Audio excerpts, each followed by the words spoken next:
Komisioneri shtetëror i zgjedhjeve zhvilloi sot trajnimin e komisionerëve të Komisionit Zonal të Administrimit Zgjedhor numër 81, që i përket Bashkisë Gjirokastër. Ky ishte trajnimi i parë i cili synonte që komisionerët të njihen me rolin e tyre që nga konstituimi i KZAZ-s e deri në ditën e zgjedhjeve. Në fund të trajnimit, 8 komisionerët e trajnuar ju nënshtruan një testi online për të konfirmuar nëse janë të kualifikuar për të vazhduar këtë detyrë.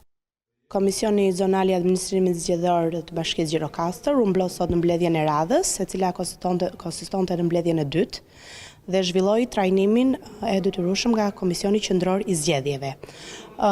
Gjithë përpjekjet tona janë që procesi zgjedhor për Bashkinë Gjirokastër të shkojë në mënyrë të qetë, në mënyrë të rregullt dhe të jetë i gjithë i ligjor. Të gjithë anëtarët e KZAZ-s ishin të pranishëm.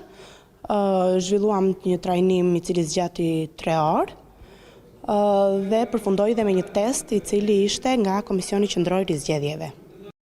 Ndërkohë, Shalari bën me dije se çdo proces do të jetë në përputhje me ligjin.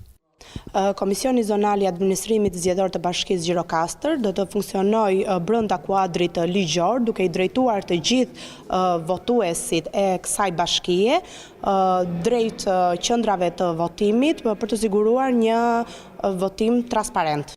Ky proces është kryer nën kujdesin e komisionerit shtetëror të zgjedhjeve Zotit Ilirian Celibashi, i cili ka siguruar infrastrukturën e duhur nëpërmjet pajisjeve të digitalizuara.